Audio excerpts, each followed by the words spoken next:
पार्टियों का भी अगर हम इतिहास देखें तो वहां पर भी बहुत स्पष्ट तौर पे दिखाई देगा कि जैसे त्रिपुरा में कई वर्षों तक कम्युनिस्ट गवर्नमेंट रही, उन्होंने कभी भी ढंग से टाइम पे कमीशन नहीं रखा। केरला में जब केंद्र सरकार ने 10% से 14% बढ़ाया गवर्नमेंट का कंट्रीब्यूशन, तब केरला की सरकार ने उसको नहीं बढ़ाया। तो जन जन के हित की ध्यान रखना, एम्प्लॉयज के हित की ध्यान रखना, ये भावना और इस तरह की कार्यशैली केवल एनडीए सरकार की है। और प्रधानमंत्री श्री नरेंद्र मोदी जी ने आज अपने इस महत्वपूर्ण फैसले से एक बार फिर आपके सामने इसी डिटर्मिनेशन को, इसी भावना को आपके सामने रखा है। मैं साथियों यहां पे ब्रीफिंग स्टॉप करूंगा और इसके बाद में आपके क्वेश्चंस लेंगे।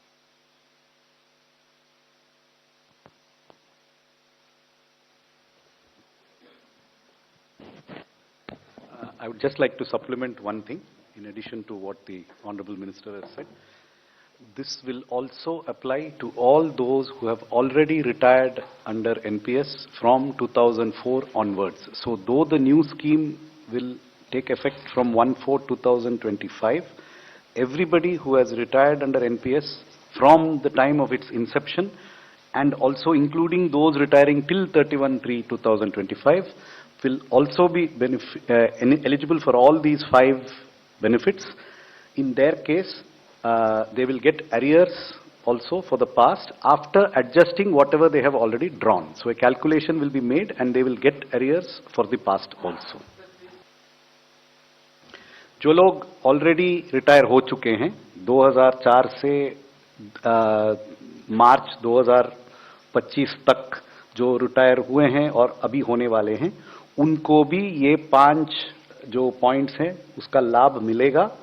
उनके लिए जो उनका एरियर्स है वो भी हम पे करेंगे, उस एरियर्स में कुछ इंटरेस्ट भी होगा, लेकिन उन्होंने जो ऑलरेडी विड्रॉ किया है कॉर्पस, उसका एक एडजस्टमेंट भी होगा। एडजस्टमेंट के बाद जो एरियर्स पे करना है वो भी पे करेंगे, ताकि ऐसा कोई भी कर्मचारी जो आज तक एनपीएस में रहा है और रिटायर हो चुका है, उनको भी ये सब लाभ मिलेगा। अब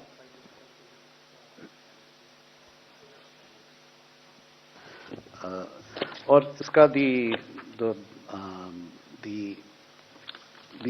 expenditure involved in this, in the first year, it will change from year to year.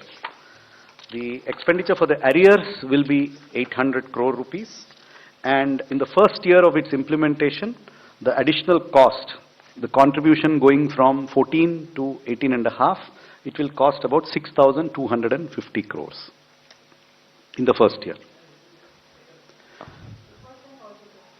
ठीक है, एरियर्स का कॉस्ट होगा 800 करोड़।